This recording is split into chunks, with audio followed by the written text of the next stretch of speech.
Hello and welcome back to another recipe of the week video. My name is Marissa. If you are new here, I am a pharmacist and health coach, and each week I am sharing a recipe or a meal idea to inspire you to get cooking in your kitchen and that healthy food can be delicious, simple, and fun.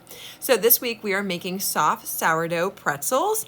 I have always dreamt of making homemade soft pretzels. Didn't know that it would be sourdough, but I'm excited for the sourdough version. And last weekend we had some snow, as you saw at the beginning of the video, and I just figured that now was my time to make them. So this was kind of an improv kind of thing here, but I decided to just get my camera out and just film it. So this recipe is from Lisa Bass and her daily sourdough cookbook. I believe that the recipe is also available on her website, and I will link it down below in the description box for you guys.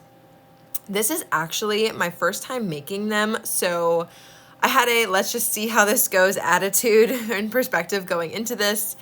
And so essentially the first thing I did was just feed my starter. I took mine out of the refrigerator, which helps to put it on pause. If you have no idea what I'm talking about, I will link the video that I made explaining all about sourdough. Essentially, the starter needs to be fed flour and water every single day, but you may not want to use it every single day. And so to put the whole process on pause, you just place it in the fridge. And so when you're ready to use it again, you just take it out and feed it. So I took mine out and I saw like a thin, dark liquid on the top, which is called hooch.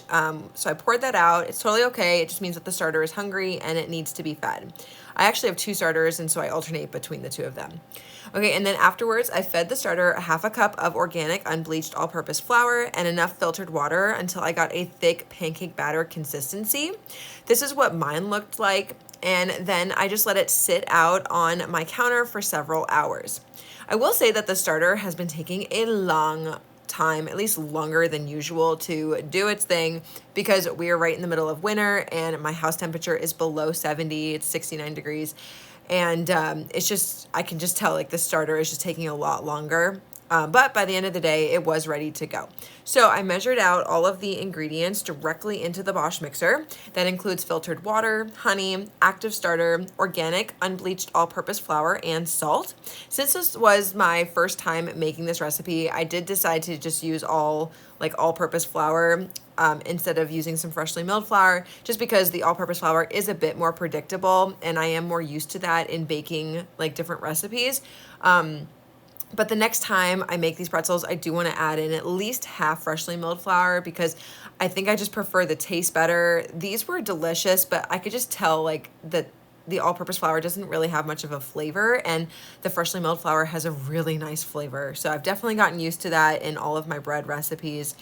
And so yeah, so now it's time to mix this all together. I set a timer and I let the mixer knead the dough for 10 minutes. If you are doing this by hand, then you can go ahead and dust the cutting board with flour and then proceed to knead this dough by hand for 10 minutes. If you have a different stand mixer, then you can use that, but just make sure that you're using a dough hook. I do have a KitchenAid mixer, but I found that the Bosch mixer does a much better job, especially for bread recipes. So I highly recommend getting it. It's linked below, and you can use my affiliate code for Nutrimil, which is simply 20, to save $20 on your order. It is an initial investment, but when you start doing a lot of baking at home like I do, and you're just making a lot of foods from scratch, then you are going to be using this thing multiple times a week. I know that I do, and it just saves you a lot of time and it makes the whole process so much easier. So I do highly recommend getting it. After the timer goes off, you're going to place the dough into a lightly greased large glass bowl and then cover that with some plastic wrap or a damp towel and just let it sit overnight and ferment. The next day, you're going to lightly flour your work surface and place on your dough.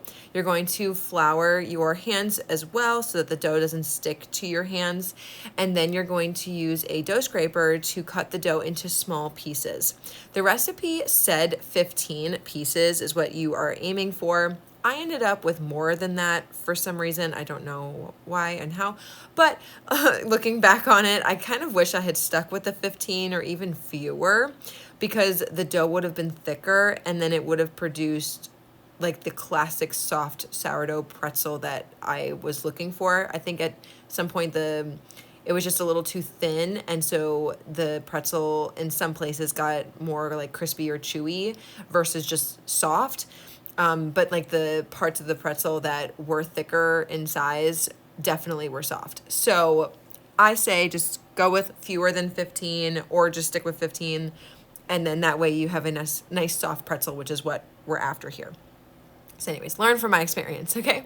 Then we are going to have a large pan ready to go. I have a cookie sheet lined with a silicone baking mat.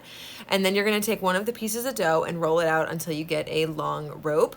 The recipe called for it to be 18 inches in length, and I measured my cutting board off camera and it was exactly 18 inches. And so I just used that marker to help me measure each pretzel dough.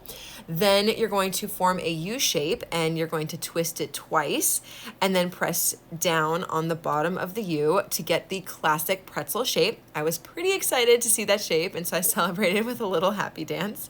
I need to stay humble here though, because it didn't all work out perfectly, but you know what? I was excited and I felt confident in that moment. Then after being successful on that first round, I thought I could maybe attempt to do like the fancy twist in the air kind of maneuver that you see like when you go to the pretzel store in the mall, but it clearly did not work out well for me.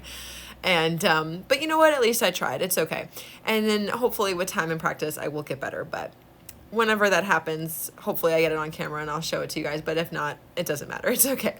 But you know what, at least we try. Or at least I tried. So then just continue with the same process until all of the dough pieces have been made into the fun pretzel shapes. And you can even get creative here and you can do pretzel bites. You could do long pretzel like sticks or something. You could do whatever shape you want. I mean, this is, you know, you're in the kitchen, you're in control. You can totally do whatever you want here and have fun with it. I think that this would even be fun with kids and they can kind of make different shapes and get kind of involved here too. And I'm sure it would be a little bit messy just because of the flour involved, but you know what? It's okay to get a little messy and to have some fun with the whole process. And again, kids love shapes and all of that, and I think it could be kind of fun. Anyways, it's fun for adults too. You could even just make like a girls' night out of this, or do this with your significant other, or whatever. It's all good. As you finish shaping each pretzel, go ahead and just put it directly onto the cookie sheet that's lined with the silicone baking mat. I did not grease this because I'm using the silicone baking mat, and you don't have to because nothing sticks to it. But if you are not using this and you are using just the cookie sheet or using foil paper or something like that, definitely grease it. You do not want these things to stick. And then with the pretzels and just the number that I had, they didn't really all fit on the cookie sheet, so I had to prep another silicone baking mat, and I ended up doing 2 rounds of the pretzels in the oven just because they didn't all fit and I didn't want to crowd them because I wanted to maintain the shape as much as possible. Now you're going to cover them again and let them rise for like 2 hours or until they have doubled in size. Mine never really did, unfortunately, but it's okay. I think it still worked out all right. I think it's really just because of the colder temperature. In the summer, my starter and bread and everything, it just rises and proofs so quickly. But in the winter, I am kind of struggling. But anyways, so I'm telling you guys, temperature really does have a huge impact on sourdough. I think I let mine sit for about 4 hours, at which point I was like, I just got to go with it. It's getting late. Let's just go. So I did. And then once you are ready to bake them, you're going to start by preheating the oven to 425 degrees Fahrenheit. And you are also going to boil a large pot of water. We need to make a water bath. So you're going to boil the water plus baking soda and coconut sugar. The original recipe called for brown sugar, but I only had coconut sugar on hand. So I just decided to use that. And I think it worked just fine, although I have nothing to compare that to. Once it starts to boil, you can carefully add in each pretzel. I did 2 at a time, but depending on the size of your pot, you can definitely do more than 2. I tried using a spatula to drop in each pretzel, but I found that using your hands is actually just much easier. And then you're going to allow each one to boil for about 30 seconds on each side, and then you're going to use a spatula to take them out. Sadly, some of them didn't quite make it on the flip, and they either broke or formed a weird looking shape like this one here. I mean, look at this thing. I don't even know how this happened, but hey, I'm brand new to this, so it still tasted good and I had fun making them, so who cares? And then right before you bake them off in the oven, you're going to brush on an egg wash, which is an egg with a little bit of water mixed together and then just brushed right on top. I used a whole egg instead of just using an egg yolk. Not sure if that made a huge difference, but now that I'm looking at the recipe as I do this voiceover for you guys, I guess I just didn't see that when I was cooking. But anyways, then you're going to bake them for 15 minutes. They will start to look golden brown on the top and the bottom when they are done. And then right when they came out, I brushed a couple with a little bit of melted grass-fed butter, and I dusted on a mixture of cinnamon and coconut sugar. And then the rest I left plain since I didn't have that special coarse sea salt that you see on pretzels, but you can totally add that on to yours if you'd like, and if you have it on hand or you want to buy it. All right, so here's what they looked like.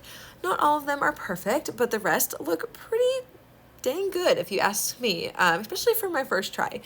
And for the official taste test, they tasted so good. The tangy like sourdough flavor definitely came through, and I loved them. They were a little chewy or crispy in a few places, but I think that's just because I made the dough pieces too small. The twist in the center was soft and exactly what I'm looking for in a soft pretzel. So as long as you just, make fewer pretzels and the dough is a little bit thicker and hopefully they rise for you better than they did for me, then they will be nice and soft. Okay, you guys, so that's how you make soft sourdough pretzels, and you can see my first attempt experience through the process. The full recipe, my favorite mixer, and my favorite sourdough cookbook are linked down below in the video description box. This was so fun, and I can't wait to make more sourdough recipes. If you'd like to see another recipe of the week video, then definitely click on this video playlist right here. Otherwise, I hope to see you in my next video. Please subscribe if you haven't already. Give this video a big thumbs up, and let me know what other recipes you'd like to see me make in this series. And as always, stay well, my friends. Bye!